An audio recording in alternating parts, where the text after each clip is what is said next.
I'm assuming you're starting this.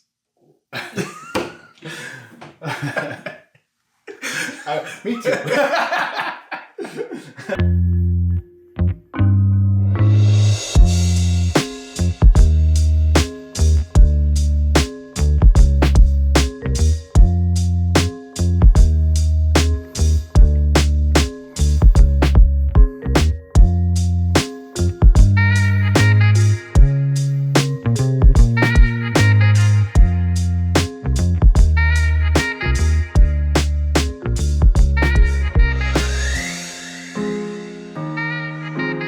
Welcome back from vacation. Hey, thanks. Yeah, had fun. I did. 10 days on the beach. Weather was great. Yeah, Didn't really do much. Read a lot of books. Hung out with the wife. that's good.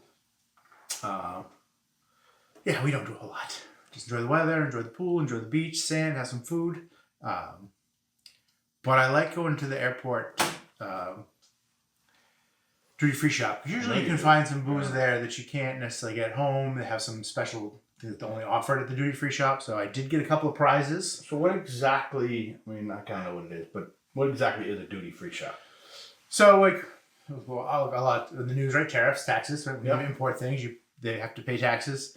You're only allowed to bring so much of any given thing into the country usually before you have to pay tax to the government. So anything you buy at the duty-free shop, you don't have to pay any additional taxes on. Now, I don't necessarily mean that there's any cheaper. They may have actually built it into, they may price it accordingly, but they offer cigarettes, alcohol, perfume, chocolates, kind of luxury items for the most part. Yep. And depending on the size of the airport, really depends on the quality of the stuff there. So like Hong Kong airport, oh my God, you could be in the liquor store all day.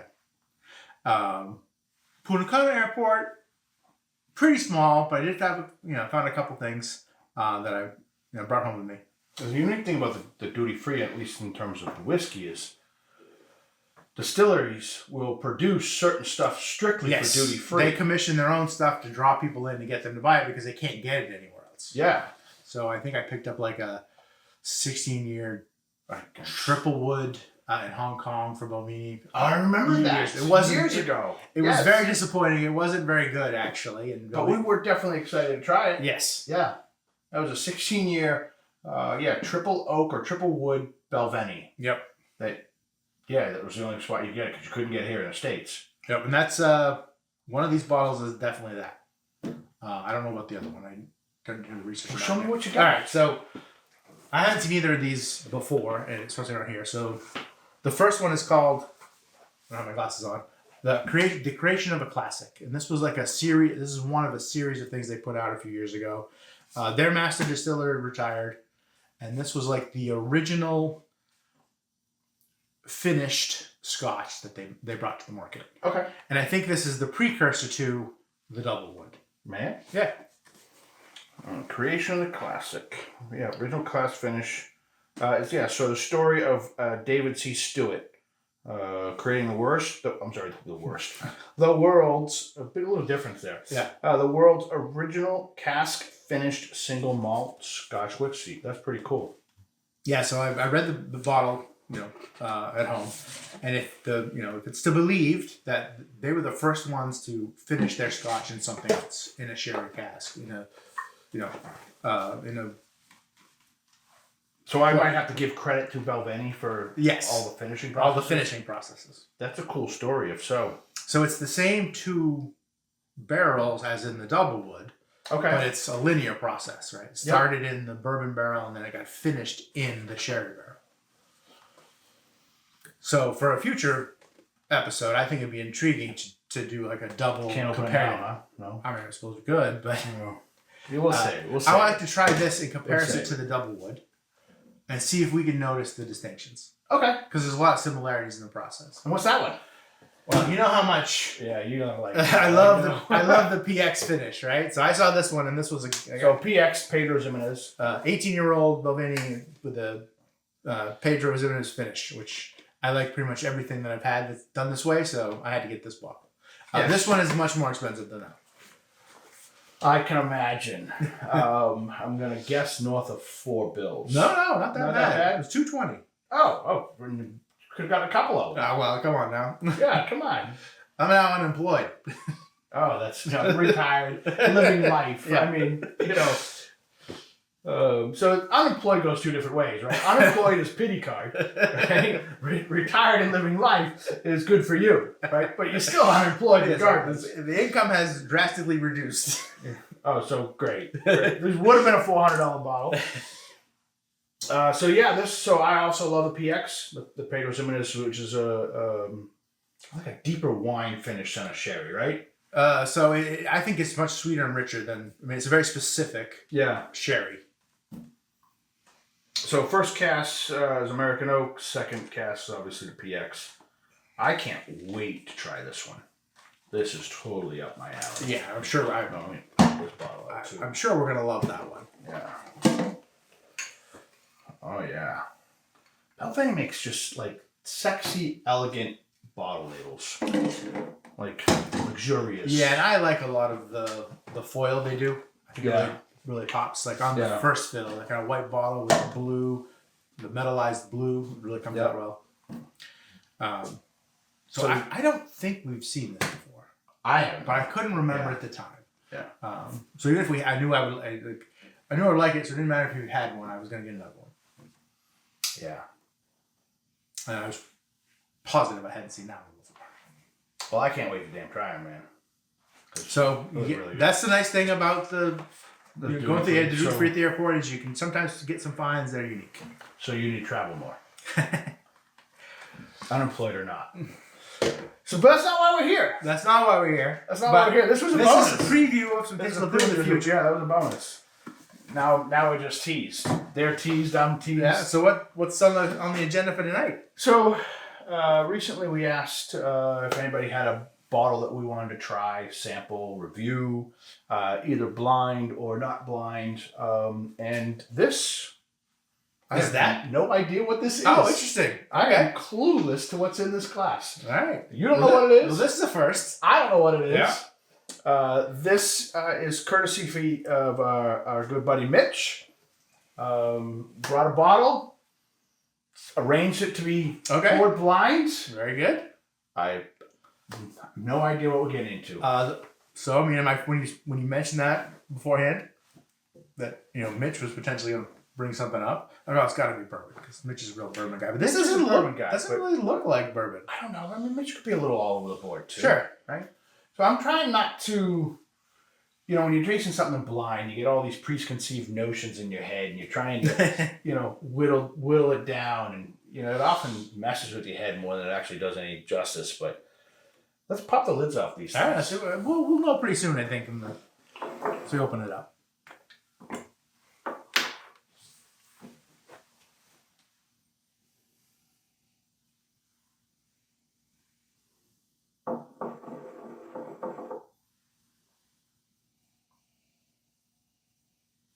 It's not overpowering. It's not. I wouldn't say it's overly light, but it's a little nondescript. A little dusty. So Craig likes I think kind of use like old leather. I think it's got some leather. Old leather. Yeah. To it. Yes, I like that. But I'm not getting bourbon. On the very first whiff, I'm like, oh, this could be bourbon. The more I get into it, I feel like it might have some port to it. You're getting port. Not the sweetness of port, but sometimes that old leather can be the richness of port. I'm definitely getting that old leather. A little dusty, distant hay. It's malty. So I don't think this is. Yeah, it doesn't have the bourbon or the rye. It had the sharpness I would tend to get from. Yeah. But it's, although it's all that's present, it's subtle at the same time. Mm-hmm. It's not an overbearing nose at all. Nope. Could mean it's older. Mellowed out. Well, thanks, Mitch. Thanks, Mitch. We'll let you know if we hate it or like it in a minute.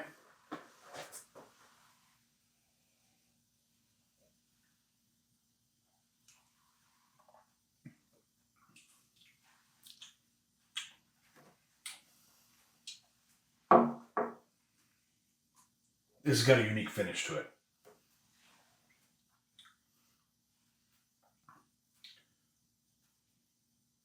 I'm getting a really strong berry that I can't quite place, but it like zinged me.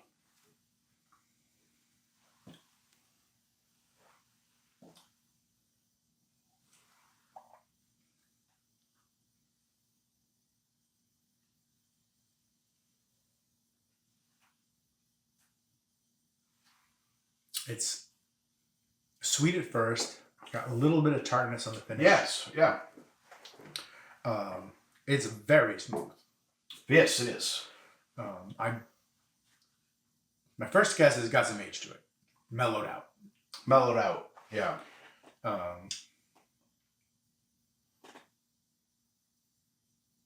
Well, I think, would you agree it's malt? Yes. Okay. Yeah, definitely.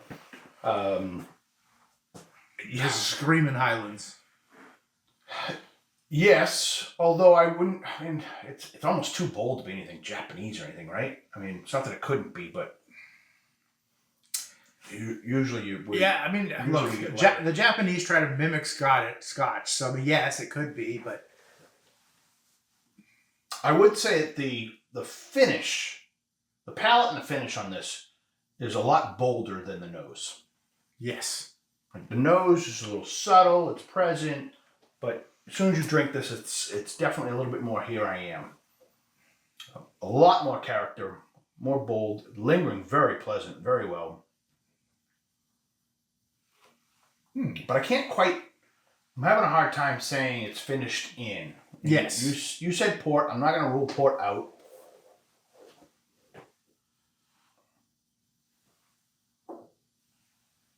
Could be a Mizunara. Could be. And what is that? Japanese wood. It's just the wood finish.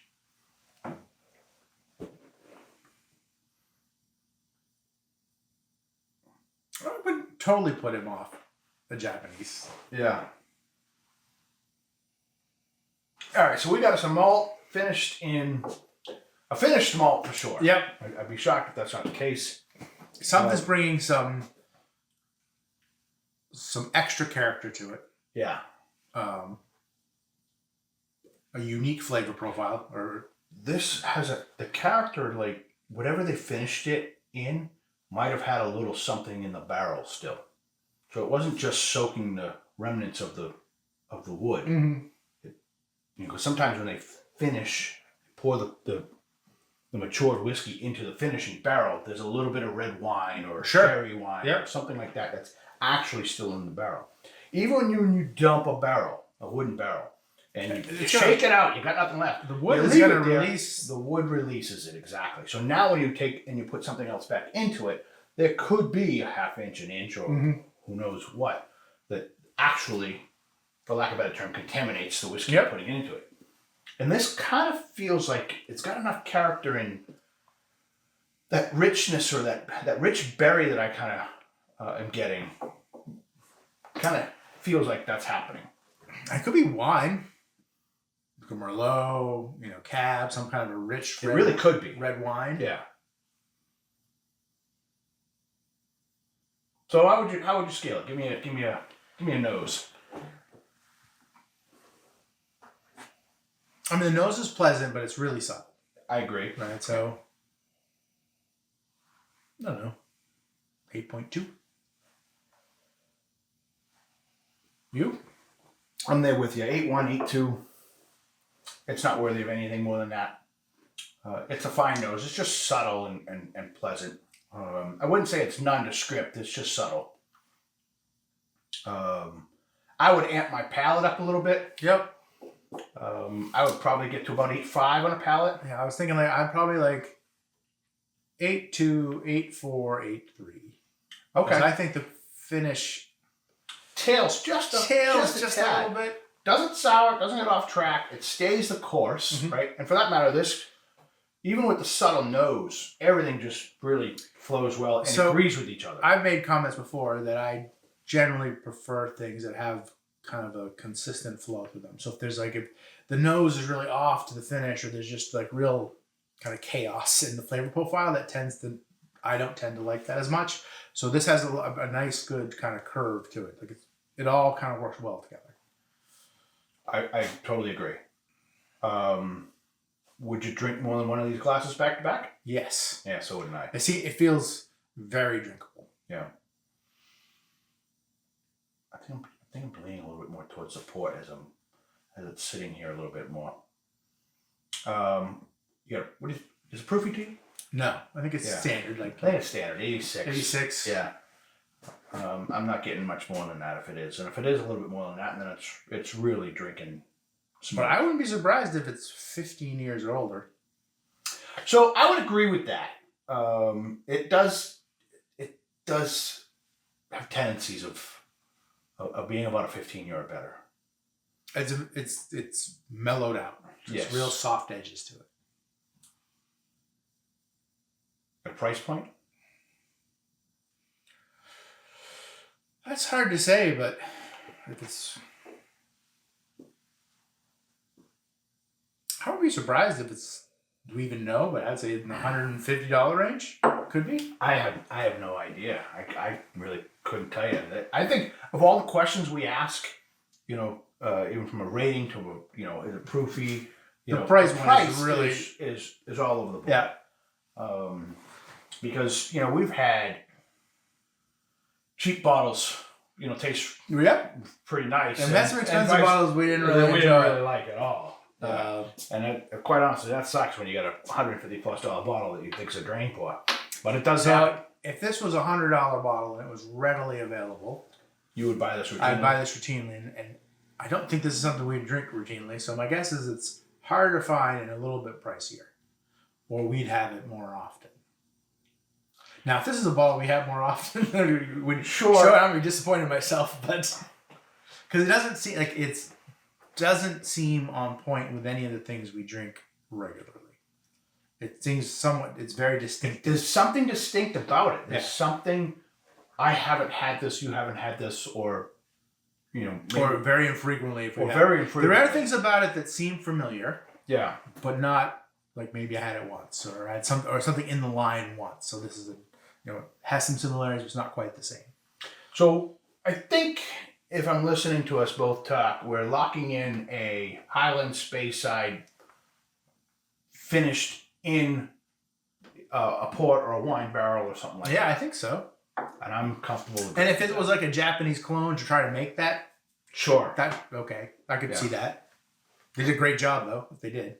Yeah, I agree. I would drink this routinely without knowing the price point of the bottle. And I would absolutely enjoy more than one of these. It's really good. Actually, the more I drink it, the more I enjoy it. Yeah. When I'm not trying to decipher it, I'm just kind of enjoying it. Some palates, as they build, the more you sip, they go south, and some expand. Mm-hmm. And this definitely adds to the character and expands, and you're just enjoying it more, just lingering on the tongue. I think that's true for me. The more I have it, every little sip, I like it a little better. You ready for a reveal? Yeah, let's do it. All right, let's figure it out.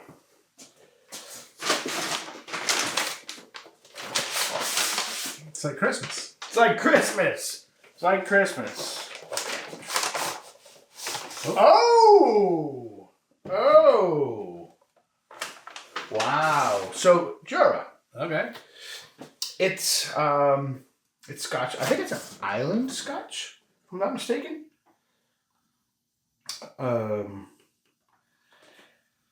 It's generally Jura's quite old. Okay, so Jura's typically from a price point perspective. Jura's more of a budget from a price perspective, a budget whiskey. So their 12 year is usually less money than everybody else's 12 year. Their 14 is less than everybody else's 14. Yep. I don't know what this bottle costs, but Jura, their 21 year is, it could be $150 less than a traditional 21-year-old.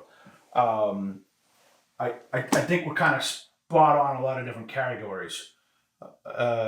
Although, yes, we said 15 years or greater, I think perhaps the Jura 21 is equivalent to say an 18 Okay. in other Yep. brands. I'm not trying to discourage Jura at all. Yep. I've had entry level Jura, and I be honest, I wasn't a fan. I don't know. I'm a fan of this. I don't know if I've ever had it. I've seen it. You've seen I don't know it that I drank it. because you see it on the bottom shelf, And I don't usually shop there. and you don't usually shop there. I've never seen a 21-year-old Jura. I do see the Jura name in the liquor store. Yep. And like you said, and I've had a couple, and their entry-level stuff to me was not pleasant. I don't even have a Jura in this room. Really? So let's I don't know. I'll have to find out what this costs. But it's got to be north of 150. Sure, at 21. Yeah. I don't think I've ever seen this bottle. No, and I haven't either. So, Mitch, wherever you got this, thank you. This was a good one. Intriguing find. Definitely an intriguing find. He's clearly has had some of this, so he also has enjoyed it. So, Does it mention, finish? matured in American oak ex-bourbon barrels and enhanced by hand-selected virgin American oaks. Wow, you would have never got that. I would have got that. No. Especially that dark. Sweet, smoky, and spicy. I can't say that I got that either. Not smoky. A lively fusion of lemon cake, ginger, and creamy caramel. Ginger, I could. Hidden treasures of macaroon, allspice, gingerbread, lemon curd, and a whisper of smoked coconut wash the palate. Yeah, I got more berry and I got more wine finish. Yeah. But this was Quite tasty. quite tasty. Yeah. This was good. I'm actually gonna I think I'm gonna get one of these for the cave.